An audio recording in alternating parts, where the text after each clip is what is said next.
Welcome, everyone, to Inside the Kennel podcast. And boy, we've got a big week to review. I tell you what, Matty, I tell you what. But listen, we've got a guy that's going to, if anyone's going to save us, if anyone's going to calm the farm, it's going to be this guy. It's Mr. Footscray. It's Dougie Thunderbolt Hawkins. Welcome, Dougie, to the program, mate, boy. You know what? Tell me if I'm wrong here. With 2 wins and 3 losses. Is that correct? Correct. Well, I reckon there's a big overreaction. Surely there is areas that we need to get better at. I think our selection of our team through Bevo and our assistant coaches, who, by the way, what's their? Do you hold them accountable as well as the senior coach, the assistant coaches, or not? Well, I think it's a collective. My view is why society always seems to be looking for a fall guy. Whose fault is it? You're to blame. And they like to single a person out. The way I look at it, Doug, is we're a collective. There's 22 players that take the field. You've got your coaches, your staff. You celebrate the wins and the losses. They're all as a package as far as I'm concerned. Yeah. What are your feelings, Dougie? What are you suggesting? Well, all I think is that the head coach always gets the whack. These guys who run back, forward line, midfield, and all that stuff, they've got to be accountable as well, I think. But you know what? Bevo wouldn't chuck them under the bus. He takes full responsibility. And I just reckon the jungle bells boys are just ringing a bit early. Yeah. How's that? Bevo does mention, Matty, I don't know if you've picked this up, but Bevo has mentioned the selection committee. He uses that word in his media, his post-media stuff, I've noticed, pre stuff. And I think he's trying to suggest that, it's a collective, like you said, Matty. Is that what you're picking up, Matty?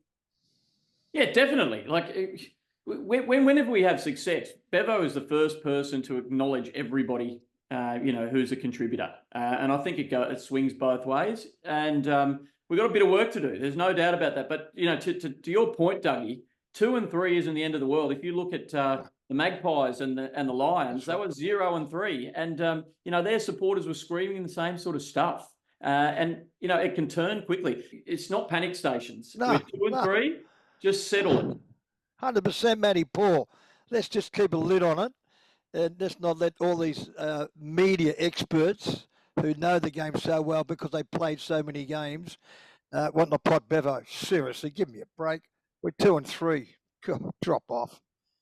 The selection is making me I'm a bit confused by it. Yeah. If Caleb Daniel's not in my best 18, I'm on another planet. Yeah. I'm on another planet. Is that a fair call? Yeah. Big time. What's happened there? I mean, but Dougie, let's start this. So a lot of the stuff we want to address a few of the things going around. Matty and I said, so one of the things going around is Bailey Dale sub, Caleb Daniels out of the side. You got Lob out of the side as well. Well, we know that's well documented with Darcy swapping for him and Darcy, the younger player. But what are your views on Bailey Dale, for example? Sub, lack of form, Matty. What does he need to be back in the team? Is there concerns that he's out of the team? There was a bit of run on the halfback on the weekend, but not a lot of. We seem to get stopped on the wing in the mid part of the ground, the transition part. What are your feelings, Dougie? Well, Paul, I actually forgot about Bailey Dale. Very good player. He might have been close to an All-Australian. Was it last year, the year before? I think. I don't know how you can drop away so quickly, or how a coach can drop off you so quickly, unless he's done something's happened. But I wouldn't think that. He looks like a real steady, good-headed sort of young bloke. And you're right, Paul. Forgot about him. Played Daniel, getting back in. I think his form was okay in the VFL. Lob's hurt his ankle, so he'll stay out because Darcy stepped up anyway. Yeah. And if Darcy can't do some ruck work with English for a short period of, say, 7 or 8 minutes, and let English go forward, and see who picks him up. See what happens then when you got English in the goal square and Jamara, the whole forward line to himself. Give me a break. Anyway. Oh, McRae. I know he had a hamstring leading into the start of the year, and I understand to get him going with 1 or 2 VFL games. Mate, he's an accumulator of the footy. He uses the ball very, very well. Particularly this week, we won't have Libba for the concussion issue. McRae's is just a certainty. I think a certainty to step straight in that spot. Now, for leaving McRae and Daniel and Bailey Dale to not far off them as well. I'm shocked by Bevo and the selectors of that. And I don't know, you're going to probably touch on the big bloke who was pretty ordinary. Timmy English. So again, a lot of stuff going around Timmy's performance. What do you think, Matty, about Tim before I jump in? Well, look, as we know, Timmy had a really disrupted summer program. So he didn't actually start touching the footies until February. And, I think that slows your progress. He probably had a couple of good games to start and then dipped. And we often see that. So I think it's probably a bit of match conditioning for him. But he didn't see himself at all on the weekend. And, whether, he was unwell, but, dropping marks that probably would ordinarily take. I'm just hoping that this was, just an anomaly and one that, we just put in the vault and he turns the corner quickly. That's what I'm hoping for, because he's a damn important player to us. Hey, Matty, Paul. Yeah, sorry, mate. We all have bad games. Right. we can't be flying every week, and he's got to lead it from the front in the ruck division, and the boys I said touched on before. Darcy's getting a lot better, but English, he just looked. I mean, all Australian last year. I can't believe we're not we, but the general some footy media people having a crack at him saying, "Oh, he got beaten by a 50-year-old in bloody Goldstein and all this sort of stuff." Hey, we all have bad games. We all have bad games. And I just hope it's not. Is he still doing some dealing with the contract? Is he out of contract? And is that, can that and I know as a player, that can go to your mind. That can worry you. If that's something that could be working on his mind, and we don't know, it could. And I know it has in the past with players. That's rectified. Let's get it quickly fixed up. Yeah. Sign Tim English, who's going to be a bigger star than he is already. Let's do it now. Let's not muck around with him. Yep. Get the Make it easier for him. Hopefully the performances roll on. I agree. He's one of the most important players, isn't he? It starts in the engine room, and if he's winning in there, we get the momentum. And if our midfielders are on top, think about that supply to our three tall forwards that you've mentioned. Matty, Paul, 100%. And what can happen now because of Darcy's development and growth very, very quickly? Mate, English can go forward. He don't have to go off the ground. Put him in the goal square, play Jamara a little bit higher up, let Jamara have the forward line to what he wants to do, because the kid's going to be a star as well. And the boy Waitman, who is, just remember, he's not Alex Jesselenko. And we're just going to get young Waitman back a little bit. Who, by the way, I like the way he plays his footy, and you can play English and go to the goal square. Darcy can ruck.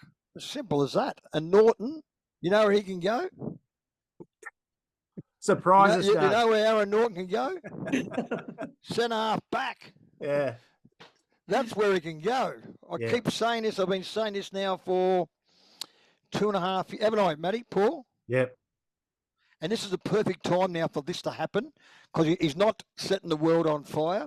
Okay, he's been very competitive. He's getting a bit of ball up the ground, but he's not scoring the goals that we need him to kick. And I reckon the boy Jamara, with that open forward line, and all he knows is just to run at the footy and go get it. Don't worry about Norton. He's not going to be there. He's at centre half back. I just reckon it's a no-brainer, and I just hope Bevo does the job and put Norton as centre half back, boys. We've been saying it, haven't I? Dougie, where else do we need to improve this week? You saw the game on Friday night. What was the most concerning part of the ground for us, and how do we fix it? Paul, I'm yet to watch the second half. Paul, Matty, I was back at work, and I was back on my road traffic job, and I did 2 days in a row. And I'll be honest, I was knackered Friday night. I was laying in bed watching the footy with my Hyundai with rails, and all of a sudden, I woke up at 10 to 12, and I said to Raylene, she was watching some show or something. I said, "How we go? What we win by?" She said, "We got beat by 29 points."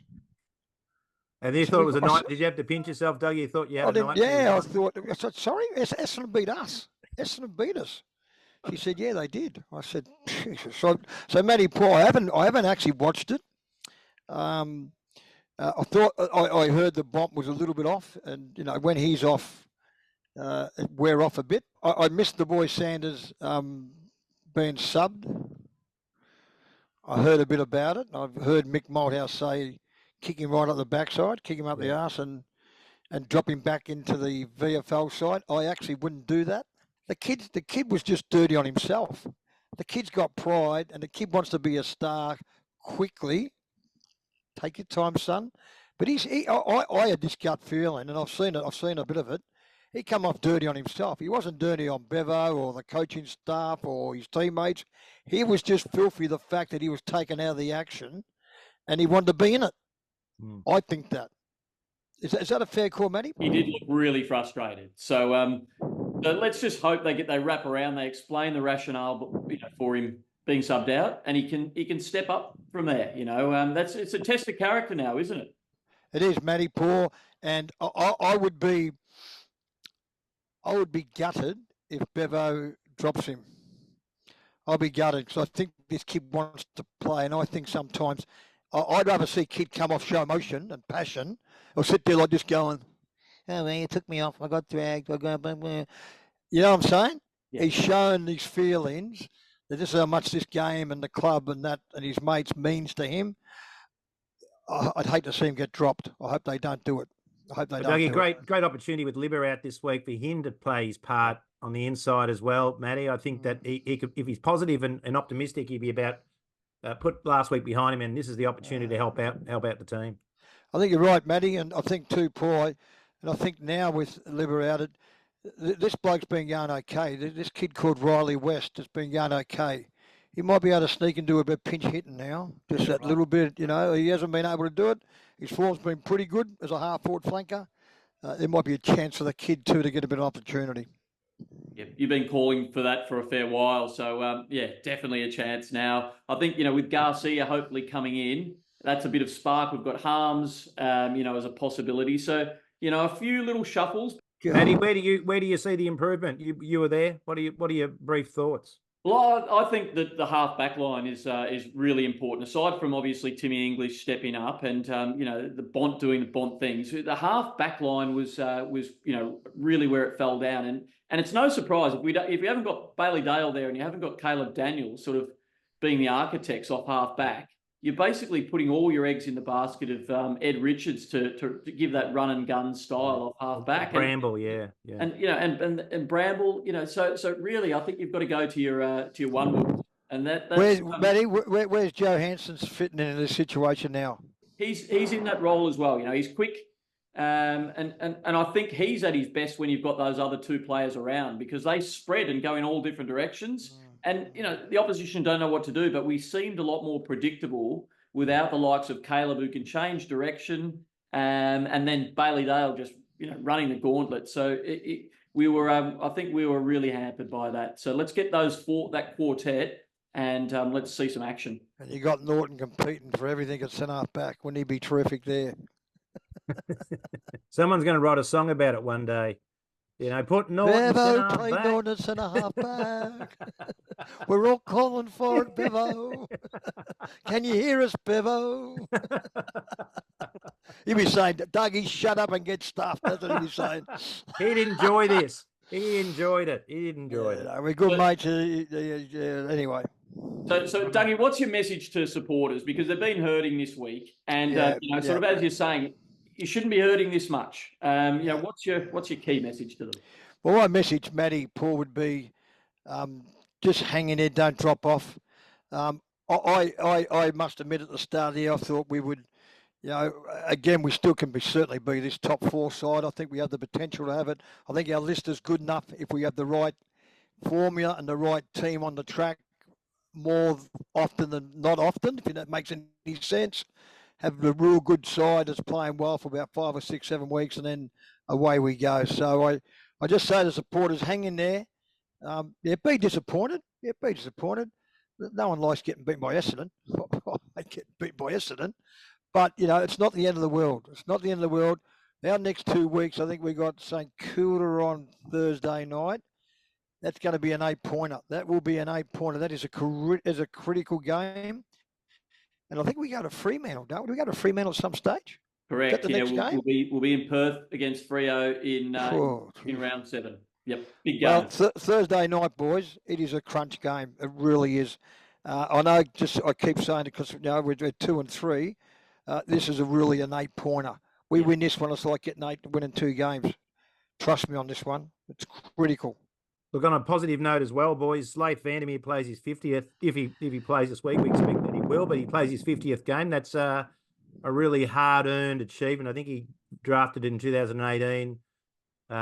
He's had some injuries, but great achievement to reach 50, Dougie. 50 is a big number as for a footballer, isn't it? When you, Kevin Sheedy once said, when you played 50, you're kind of there and you've got your foundation down. What are your thoughts on? Yeah, he's worked hard, hasn't he, Matty? Paul, he's worked very hard, young Vandermeer. He's worked his backside off and he continues to improve. And he's got a bit of leg speed, hasn't he? And that's what I think. This is what I reckon Bevo's trying to do. Carla Daniel hasn't got a huge leg speed, but just great evasion, great footy head, great kick both sides of the body. And McRae, he's not super quick. I just got a feeling that Bevo's trying to make this side a bit quicker. Does that make sense? Particularly for that midfield role and Vandermeer, 50 games. How old's he, Paul? How old would he be, Vandermeer now? 25, I think. So he's got 50 games. Good boy. A lot of blokes haven't played one. He's got 50 of them. So, and I think he's a Bevo. I think Bevo likes him. So just keep playing the kid and just hope he just keeps improving. That's what you want.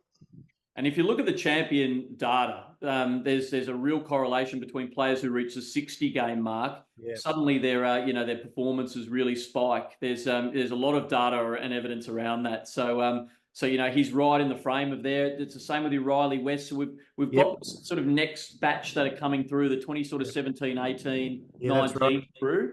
And hopefully we see the fruits of that really soon. Yeah, Buku, Bailey, Smith, you're dead right, Riley West, all the 18 draftees there, Matty. So spot on, mate. They're all getting their 50, 60, 70 games up.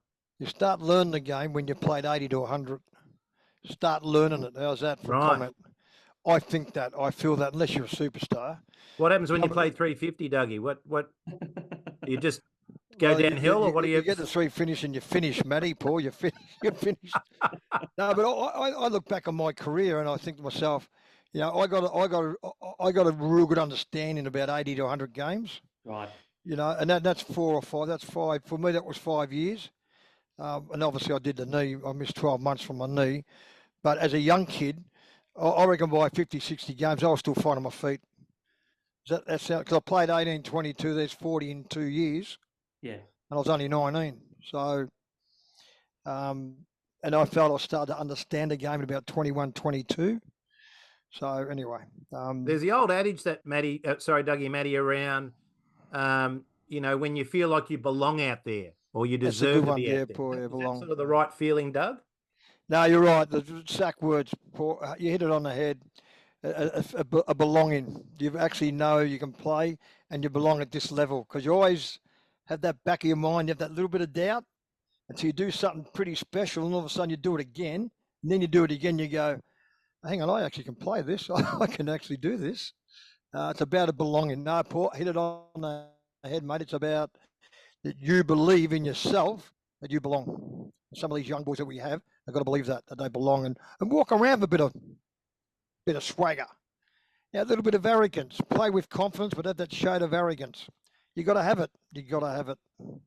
Love that. So look, we've got a big 5 games ahead. You've just mentioned, Dougie, that clearly we've got the Saints. It's an 8-pointer. Then we go to Fremantle, which is going to be massive. We're 3-3, and then we've got some games against 2 winnable games against the Hawks and the Tigers. So imagine, Bulldog fans, if in 2 weeks' time we're 4-3. And then we've got 2 winnable games. It's game on, and suddenly the landscape is very different. Yeah, no, right, Matty, you're right. I didn't say Hawthorn and Richmond after the Dockers. Yeah, okay, Dockers and St Kilda. Mate, I'll say this again. I sound like a broken record. This game is just so critical, and it's not the fact that the media and inside the club supporters are starting to get a bit restless and a bit uncomfortable. But this is just so critical. I'll say it again. This is a 2-gamer. This is 8 points, and new players out there, you boys, on Thursday night, you're playing for your life. This is, just think this is your last game, because this is what you really need to do. Think it's going to be your last game, and see how you play. Just think it's your last one. Love that. So Dougie, St Kilda, Matty, 1 point loss to GWS. They'll be desperate. It's going to be. I mean, both teams are going to be desperate, aren't they? Both playing at Marvel. Good coach, Ross Lyon. Good coach. St Kilda playing pretty good. This is just where the playing group now get together with the bond. He gets them in together, and he says, "Boys, treat this as your last game. We are going to war." I know that sounds weird because there's so much trash going around the world at the moment as we speak. But they are going to war. The boys, they are going to a battle, and they got to put the flag up and fire it and fire on all cylinders and win the game. Simple as that. Simple as that. And it's Bulldog DNA, isn't it, Dougie? That when your back's to the wall, we've got a history of just saying, enough's enough, and we come out and change the narrative. Is that your reading of it over the years? Yeah, it is, Matty, and that's my reading on the coach. I reckon Bevo coaches best when he's really got it up against him, and he has now. Yep.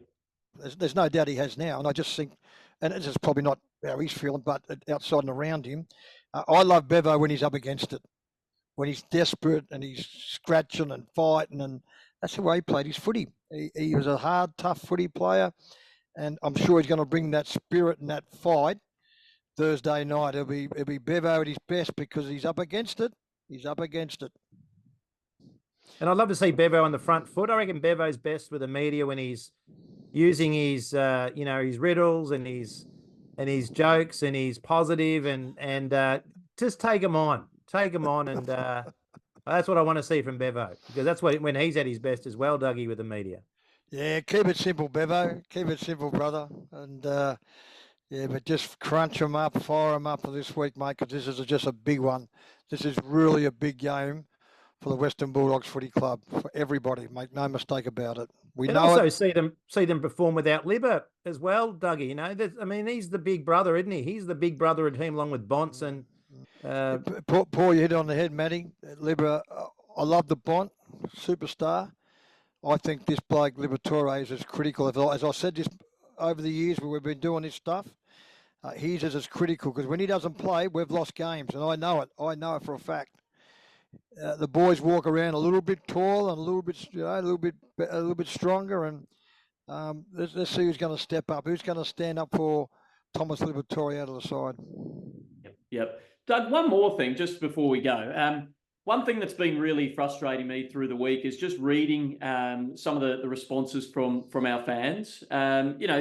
They're clearly passionate and they're frustrated, but it sometimes comes across as really sort of targeted sort of stuff. It feels quite toxic. And as a player, as a champion player, how much do you sort of feel and ride on the waves and the energy of our supporters? You know yourself, but then when you got all the supporters sort of, rallying for you and fighting for you, the ones that you watch to get there on a Tuesday, Thursday night, sitting on the fence, come sun, rain, shine, or whatever it is, mate.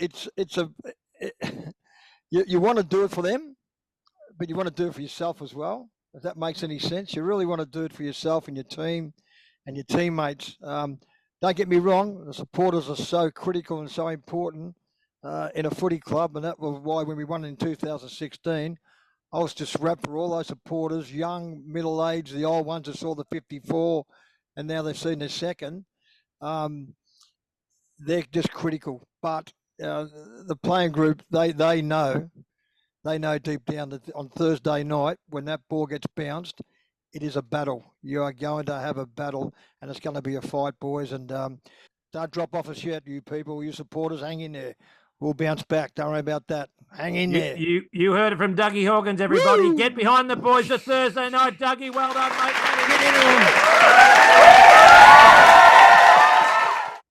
Red in my heart, white in my veins, blue in my eye, white and blue in my brain. I'm Bulldog born, Bulldog, that's my breed. I was born to follow